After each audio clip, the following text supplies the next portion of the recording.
Assalamualaikum warahmatullahi wabarakatuh. Kami dari kelompok 3 akan mempresentasikan mengenai bisnis plan kami, yaitu Lil Ukalo, yang beranggotakan 6 orang. Ada Anggit Rahmatia Pratami, yaitu saya sendiri. Yang kedua ada Gina Fitri Rahayu. Yang ketiga ada Irma Suryaningsih. Yang keempat ada Siti Nadilatus Sadiah. Kelima ada Syifa Fadilah. Keenam ada Tiara Rosalewati. Baik, di sini saya akan menjelaskan mengenai konsep bisnis. Lil Ukalo merupakan suatu kerajinan yang terbuat dari bambu, kemudian dikembangkan lagi menjadi kerajinan anyaman yang lebih estetik dan juga kekinian, sehingga fungsinya tidak hanya untuk pajangan saja, tetapi bisa digunakan sebagai tempat untuk menyimpan barang ataupun menjadi wadah untuk produk UMKM. Apa itu Lil Ukalo? Lil Ukalo merupakan aneka ragam bentuk kerajinan yang terbuat dari bambu. Tujuan kami menciptakan produk ini yaitu untuk merancang dan juga mendesain kemasan. Kami juga di sini memiliki visi dan juga misi. Visi kami yaitu ingin menciptakan suatu kerajinan yang terbuat dari bambu yang ditujukan untuk semua kalangan. Selain itu, ingin menumbuhkan jiwa kewirausahaan yang tinggi bagi para pengrajin dan juga produsen. Kemudian, ingin memuaskan konsumen. Kemudian, adapun misi kami yang pertama yaitu berinovasi menciptakan produk yang bermanfaat bagi para konsumen. Yang kedua, menciptakan barang yang mempunyai nilai seni yang tinggi dan juga memiliki nilai kebermanfaatan. Yang ketiga, ingin melestarikan kerajinan bambu. Dan yang keempat, menjaga kualitas produk sebagai tanggung jawab pelayanan kami. Baik, ini adalah salah satu produk yang akan kami produksi nantinya. Yang pertama, kami akan memberi nama Lil Tang, dan yang kedua kami memberi nama Lil Box. Kenapa nama produknya kami sertakan kata Lil di bagian depannya? Karena Lil itu sendiri berarti kecil, dan juga Lil itu adalah potongan dari brand kami yaitu Lil Ukalo. Untuk tangnya sendiri itu adalah potongan kata dari rantang. Jadi Lil Tang itu bisa diartikan sebagai rantang kecil.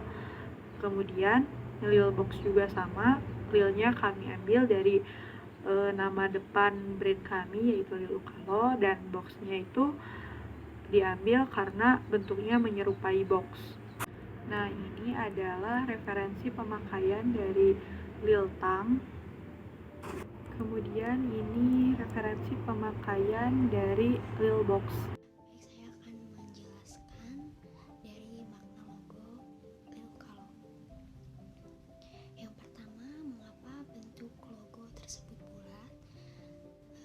Itu artinya bulat menandakan tekad kami yang bersungguh-sungguh dalam menjalankan bisnis. Yang kedua, warna hijau tersebut berarti hijau itu ketenangan. Kami berharap pada saat menjalankan bisnis, kami semua menjalankannya dengan tenang. Yang ketiga, kata Lil Ukalo berasal dari dua kata, yaitu Lil atau little yang artinya kecil, dan Ukalo artinya bambu. Jadi bisa diartikan bahwa Lil Ukalo itu bambu yang diirat atau dipotong-potong menjadi bagian yang kecil. Baik, selanjutnya tujuan jangka panjang dari bisnis kami ini, yang pertama, bisa berkolaborasi dengan sesama pelaku UMKM. Bisa dicontohkan seperti gambar yang tadi diperlihatkan. Penjual UMKM kue basah bisa memesan packaging kepada kami. Tujuan jangka panjang dari nomor 2, agar bisnis kami dapat dikenal oleh orang banyak. Yang ketiga, lebih inovatif dan kreatif. Dan keempat, agar bisnis kami diterima dengan baik oleh masyarakat. Selanjutnya, latar belakang usaha. Ide dari bisnis plan kami dilatar belakangi karena ingin membuat suatu produk packaging dari suatu barang dengan instansi dan sentuhan yang estetik pastinya, yang diharapkan bisa membantu para pelaku UMKM agar menambah nilai plus bagi dagangannya. Selain itu, kami ingin mengembangkan dan melestarikan hasil seni atau buatan tangan kerajinan agar tetap terjaga kelestariannya. Selanjutnya, alat dan bahan yang perlu kita sediakan, yang pertama ada cutter, gunting, lem, iratan bambu, baut, kancing, dan tali rami. Selanjutnya terdapat manajemen dan organisasi. Di sini Irma Suryaningsih sebagai top manager dan Tiara Rosaliawati sebagai manajer keuangan, Anggit Rahmatia Pratami dan Syifa Fadilah sebagai manajer produksi, Siti Nadilatus Syahdiah dan Gina Fitri Rahayu sebagai manajer pemasaran. Selanjutnya, managerial skill. Top manager bertugas merencanakan kegiatan dan strategi perusahaan secara umum dan menyerahkan jalannya perusahaan, serta bertanggung jawab membuat keputusan tetap organisasi dan membangun tujuan serta rencana yang mempengaruhi seluruh organisasi. Selanjutnya, tugas manajer keuangan bertanggung jawab untuk membentuk perencanaan bisnis dan pengambilan keputusan dengan memberi nasihat keuangan yang sesuai. Selanjutnya, tugas dari manajer produksi ialah melakukan perencanaan dan perorganisasian jadwal produksi, menilai proyek, sumber daya persyaratan, dan menentukan standar kontrol. Yang terakhir, tugas dari manajer pemasaran yaitu melakukan perencanaan strategi pemasaran dengan memperhatikan tren pasar dan sumber daya perusahaan, merencanakan marketing riset, melakukan perencanaan analisis peluang pasar. Nah, selanjutnya ada standar operasional produksi atau SOP. Jam 09.00 waktu Indonesia Barat, semua karyawan harus sudah berada di tempat kerja. Terus, yang kedua ada semua karyawan melakukan tugasnya masing-masing. Yang ketiga ada mulai mengerjakan yang telah dikerjakan hari itu. Terus yang keempat ada istirahat dari pukul 12.00 sampai 13.00 waktu Indonesia Barat. Terus yang kelima ada pada saat jam kerja sesama pekerja tidak boleh mengobrol. Terus yang keenam ada melayani konsumen dengan baik. Yang ketujuh ada mengevaluasi setiap hasil yang telah dikerjakan. Yang kedelapan pulang pada waktu yang telah ditentukan atau disepakati. Aspek produksi yang pertama atau tahap pertama yaitu mencari atau mengumpulkan alat dan bahan untuk mengolah atau memproduksi. Yang tahap kedua yaitu mengolah bahan yang akan dibuat menjadi produk yang diharapkan. Yang selanjutnya adalah aspek hukum. Dikarenakan perusahaan kami baru berdiri atau baru awal didirikan, maka perusahaan ini belum berbadan hukum dan juga karyawan yang bekerja tidak banyak, melainkan baru berjumlah 6 orang. Yang selanjutnya ada aspek pemasaran. Di perusahaan ini menggunakan dua aspek pemasaran. Yang pertama secara online, yang kedua secara offline. Contoh dari secara online yaitu kayak Instagram, WhatsApp, Facebook. Sedangkan yang secara offline itu dari mulut ke mulut. Di sini juga ada analisis pesaing. Yang pertama itu ada pesaingnya itu sendiri, yang terdapat banyak sekali pesaing yang membuka usaha kerajinan seperti ini. Sebagai pengusaha kerajinan, kami akan terus berinovasi, mulai dari bentuk, warna, corak, anyaman, dan nilai kebermanfaatan, agar menjadi ciri khas tersendiri dan konsumen tidak bosan dengan produk yang kami tawarkan. Terus yang kedua ada posisi dalam pesaing. bisnis kerajinan ini memiliki banyak sekali pesaing. Agar menghindari pesaing yang sangat ketat, usaha ini akan dibuka secara online dan offline untuk memudahkan konsumen dalam membeli produk ini. Nah, di dalam perusahaan juga harus memiliki analisis SWOT. Nah, yang pertama ada strength atau kekuatan.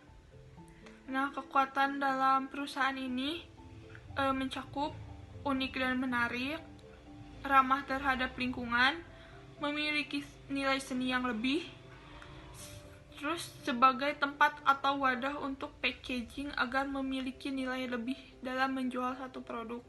Terus ada juga weakness atau kelemahan. Kelemahannya itu tidak tahan lama. Terus ada opportunity atau peluang. Yang pertama, menjadi solusi untuk mereka yang memiliki bisnis dan ingin meningkatkan nilai guna. Terus ada menawarkan keunikan dan kekhasan yang berbeda dengan produk yang lain. Terus di sini juga ada threats atau ancaman atau tantangan. Yang pertama itu banyaknya kompetitor yang lebih kreatif dan sudah berpengalaman dalam bidang kerajinan sehingga barang yang dihasilkan akan lebih berkualitas. Terus ada juga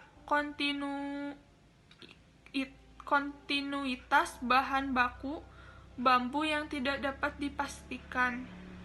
Adapun kelebihan dan kekurangan dari produk yang kami buat, salah satunya kelebihan dari produk yang kami buat yaitu bahan-bahan mudah didapat, terus harga pasar terjangkau dan juga ramah lingkungan.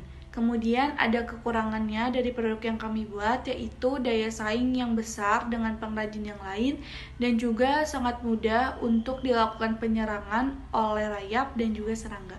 Dan ada segmentasi. Segmentasi ini dibagi menjadi 3, yaitu geografi, demografi, dan juga psikografi. Yang pertama, geografi.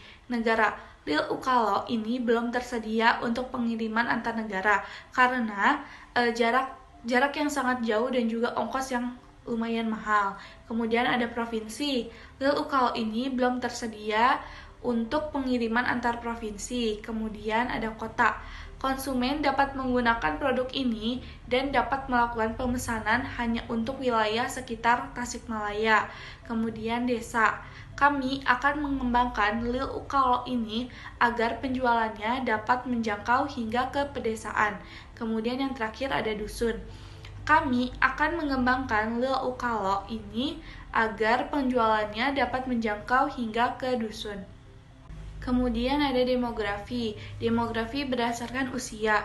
Produk ini digunakan oleh remaja, ibu rumah tangga, maupun lansia. Kemudian ada tingkat pendapatan. Semua kalangan, baik itu kalangan menengah ke atas maupun ke bawah, dapat menggunakan produk yang kami buat. Kemudian ada tingkat pendidikan. Tingkat pendidikan untuk menggunakan produk kami ini tidak terbatas, karena semua kalangan dapat menggunakan produk kami. Kemudian yang terakhir ada agama. Semua agama bisa menggunakan Lil Ukalo ini. Kemudian yang terakhir ada psikografi. Menurut status ekonomi, produk hanya bisa dibeli oleh kalangan menengah atas dan menengah ke bawah. Berdasarkan gaya hidup, semua gaya yang dimiliki oleh masyarakat dapat membeli produk ini. Kemudian ada nilai-nilai yang dianut. Semua kalangan dapat menggunakan barang ini tanpa adanya batasan dan budaya. Yang terakhir ada kepribadian. Semua kepribadian yang berbeda-beda bisa menggunakan produk ini. Kemudian ada targeting. Targeting ini dibagi menjadi 3, yaitu geografi, demografi, dan juga psikografi. Geografi, negara. Produk ini sejatinya ditargetkan untuk seluruh wilayah di Indonesia. Provinsi. Produk ini belum tersedia secara luas di dalam provinsi, dikarenakan cakupan provinsi yang sangat luas. Kemudian ada kota. Konsumen dapat mendapatkan produk ini di wilayah kota, khususnya kota Tasikmalaya. Kemudian desa. Produk ini dapat dipakai masyarakat desa. Dan terakhir ada dusun, yaitu produk ini dapat dipakai masyarakat dusun. Demografi. Demografi berdasarkan jenis kelamin. Baik itu laki-laki maupun perempuan dapat menggunakan produk yang kami buat. Kemudian usia. Produk ini dapat digunakan oleh remaja, ibu rumah tangga, ataupun lansia. Kemudian ada tingkat pendapatan. semua kalangan, baik itu menengah ke atas maupun menengah ke bawah, dapat menggunakan produk yang kami buat. Kemudian ada tingkat pendidikan. Semua kalangan dapat menggunakan produk yang kami buat, baik itu SD, SMP, SMA maupun kuliah. Kemudian ada agama. Semua agama bisa menggunakan produk kami ini. Yang terakhir ada psikografi, status ekonomi. Produk ini hanya dapat dibeli oleh kalangan menengah ke atas dan menengah ke bawah. Gaya hidup. Semua gaya hidup yang dimiliki oleh masyarakat dapat membeli produk ini. Kemudian ada nilai-nilai yang dianut. Semua kalangan bisa menggunakan produk ini tanpa adanya batasan dan budayanya. Kemudian yang terakhir ada kepribadian. Semua kepribadian yang berbeda-beda bisa mengkonsumsi PCOS. Positioning, cara agar produk kita dapat dengan mudah dan selalu diinginkan oleh konsumen. Positioning mengenalkan melalui platform sosial media seperti Instagram, Twitter, Facebook, WhatsApp, dan juga kami akan membuat poster dan juga banner. Kemudian ada tagline atau slogan dari produk kami, yaitu Unique Aesthetic Solution. Kemudian ada kalkulasi biaya. Nah, baik, dalam kalkulasi biaya ini, yaitu biaya anyaman liltang tersebut, ada biaya peralatan seperti salah satunya cutter, kuantitas 1 dengan harga Rp7.000, lalu yang kedua ada gunting, kuantitas 1 dengan harga Rp5.000, lalu yang ketiga ada lem, kuantitas 1 dengan harga Rp8.000, lalu jumlah total dari semua barang tersebut adalah Rp20.000. Selanjutnya ada biaya anyaman liltang, yaitu rantang kecil. Biaya bahannya yang pertama ada iratan bambu. Iratan bambu jumlah barangnya ada 2 ikat, harga satuannya Rp12.000, harga totalnya Rp24.000. Lalu yang kedua ada baut, jumlah barangnya 4 buah, harga satuannya Rp2.000, harga totalnya Rp8.000. Lalu yang ketiga ada kancing. Kancing jumlah barangnya 4 buah, harga satuannya Rp2.000, harga totalnya Rp8.000. Jumlah dari total biaya tersebut adalah Rp40.000. Selanjutnya ada biaya lain-lain, yaitu komponennya seperti stiker. Jumlah barangnya ada 2, harga satuannya Rp200, harga totalnya menjadi Rp400. Lalu yang kedua ada kardus, 1 bungkus Rp6.500, harga totalnya Rp6.500. Lalu yang ketiga ada bensin 2 liter Rp7.650, harga totalnya Rp15.300. Lalu jumlah dari keseluruhan biaya lain-lain adalah Rp22.200. Selanjutnya ada biaya operasional, yaitu komponennya sewa tempat. Sewa tempat, kita tidak memakai sewa tempat. Komponen yang lainnya seperti gaji Rp50.000 per orang dikali 6, yaitu totalnya menjadi Rp300.000. Jumlah dari semua biaya operasional tersebut adalah Rp300.000 dibagi 4 dikali produksi dalam 1 bulan.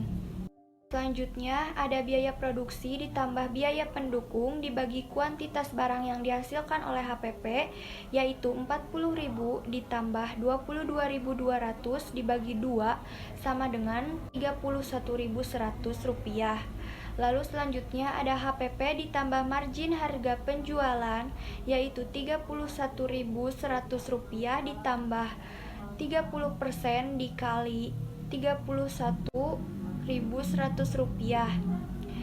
menjadi Rp31.100 ditambah Rp9.330 sama dengan Rp40.430. Lalu dibulatkan menjadi Rp40.000. Lalu selanjutnya ada laba kotor per bulan dikurangi biaya operasional laba bersih, yaitu Rp55.800 dikurangi Rp300.000 sama dengan Rp251.800. Lalu selanjutnya ada total biaya operasional dibagi laba kotor per unit BEP, yaitu Rp300.000 dan dimisalkan 32 pieces per bulan dibagi 8.900, totalnya menjadi 34 pieces. Lalu ada modal awal dibagi omset 1 bulan payback periode menjadi 382.200 dibagi 251.800 sama dengan 1,5 bulan. Lalu selanjutnya ada biaya anyaman lil box. Biaya peralatannya yang pertama ada cutter, yaitu kuantitasnya 1, harganya Rp7.000. Yang kedua ada gunting, kuantitasnya 1, harganya Rp5.000. Yang ketiga ada lem, kuantitasnya 1, yaitu Rp8.000. Jumlahnya dari total biaya peralatan tersebut adalah Rp20.000. Kemudian yang kedua yaitu ada biaya bahan. Rinciannya yaitu yang pertama ada iratan bambu dengan jumlah barang 2 ikat, untuk harga satuannya yaitu Rp12.000, kemudian harga totalnya Rp24.000. Kemudian bahan yang terakhir yaitu tali dengan jumlah barang 10 meter, untuk harga satuannya yaitu Rp1.000, kemudian harga totalnya Rp10.000. Dengan jumlah total keseluruhannya yaitu Rp34.000. Dan yang ketiga yaitu ada biaya lain-lain dengan komponen yang pertama ada stiker dengan jumlah barang 4, untuk harga satuannya itu Rp200 dan harga total Rp800. Kemudian yang kedua yaitu kardus dengan jumlah barang 1, untuk harga satuannya itu Rp6.500 dengan harga total Rp6.500. Kemudian yang terakhir yaitu bensin untuk jumlah barang 2 liter, kemudian harga satuannya Rp7.650 dengan harga total Rp15.300. Kemudian jumlah total keseluruhannya yaitu ada Rp22.600.000. Kemudian yang terakhir yaitu ada biaya operasional. Yang pertama yaitu sewa tempat. Berhubung kelompok kami tidak menggunakan tempat, maka harga sewanya dikosongkan. Kemudian yang terakhir yaitu ada gaji. Untuk harga sewanya yaitu Rp50.000 per orang dikali 6, yaitu harga total Rp300.000. Kemudian jumlah total keseluruhannya itu Rp300.000 per 4 kali produksi dalam 1 bulan. Untuk menghitung HPP yaitu biaya produksi ditambah biaya pendukung, kemudian dibagi kuantitas barang yang dihasilkan, yaitu biaya produksinya Rp40.000, kemudian ditambah biaya pendukung Rp22.600 yaitu Rp60.600, kemudian dibagi kuantitas barang yang dihasilkan yaitu 4, maka hasilnya yaitu Rp15.550. Jadi HPP dari produksi rantang kecil ini yaitu Rp15.550. Untuk menghitung harga penjualan yaitu HPP ditambah margin. Berhubung kelompok kami mendapatkan keuntungan sebanyak 30% dari setiap pieces rantang kecil, maka 15.550 ditambah 30% dikali 15.550 yaitu 15.550 ditambah 4.665, maka hasilnya yaitu 20.215. Kemudian dibulatkan menjadi 20.000. Jadi untuk harga penjualan dari setiap pieces rantang kecil ini yaitu Rp20.000. Kemudian untuk menghitung laba bersih yaitu laba kotor per bulan dikurangi biaya operasional yaitu Rp400.500. Untuk rincian Rp400.500 ini dari mana? Yaitu dari laba per unit. Untuk menghitung laba per unit ini dari harga penjualan yaitu Rp20.000, kemudian dikurangi HPP Rp15.550. Jadi hasilnya yaitu Rp4.450.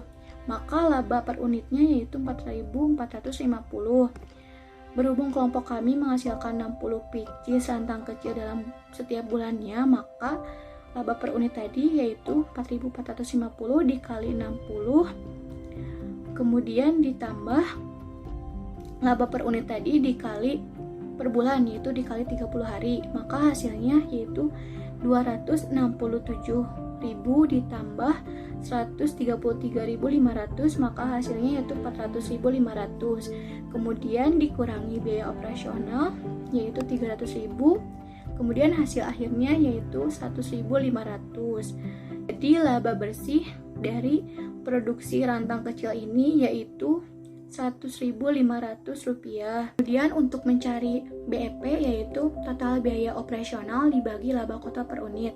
Sudah dijelaskan bahwa untuk mencari laba kotor per unit ini yaitu dari harga penjualan dikurangi HPP, maka 300.000 dibagi 4.450 sehingga menghasilkan 67 pieces.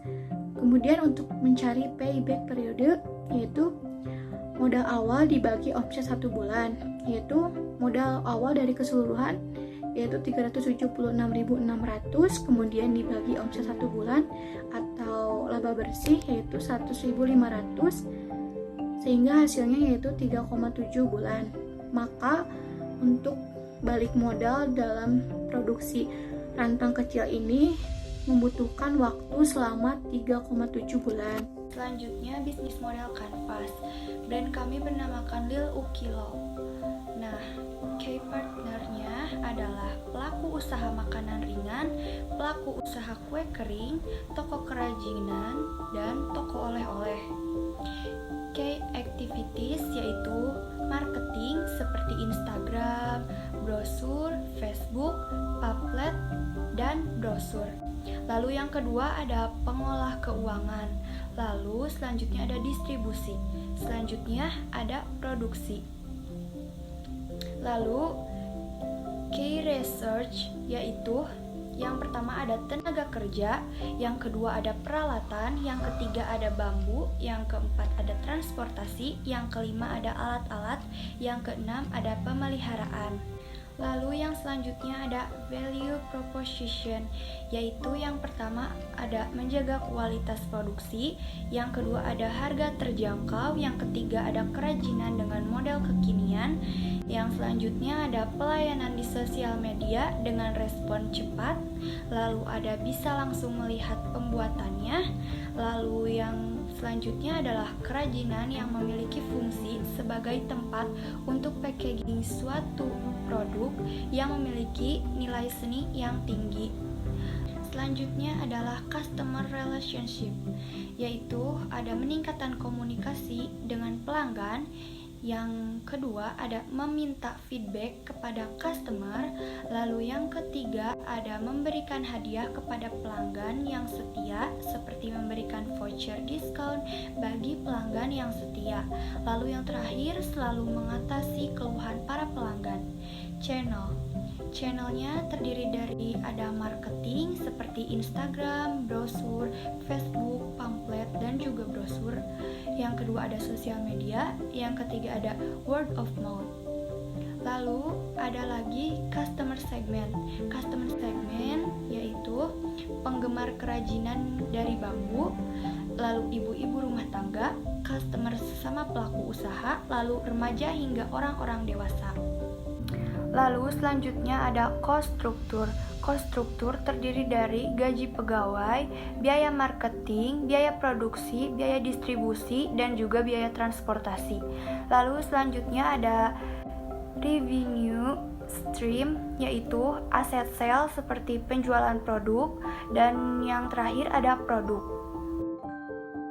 Dalam aspek sosial, dampak yang ditimbulkan dari kerajinan anyaman bambu yaitu mampu meningkatkan kualitas hidup yang baik, kemudian meningkatnya toleransi sosial, terutama dalam hal penentuan harga, kemudian timbul kerjasama antar sesama pengrajin dalam hal sharing informasi dan penyediaan barang hasil kerajinan, serta adanya persaingan yang menimbulkan dampak positif bagi peningkatan kualitas barang dan inovasi produk.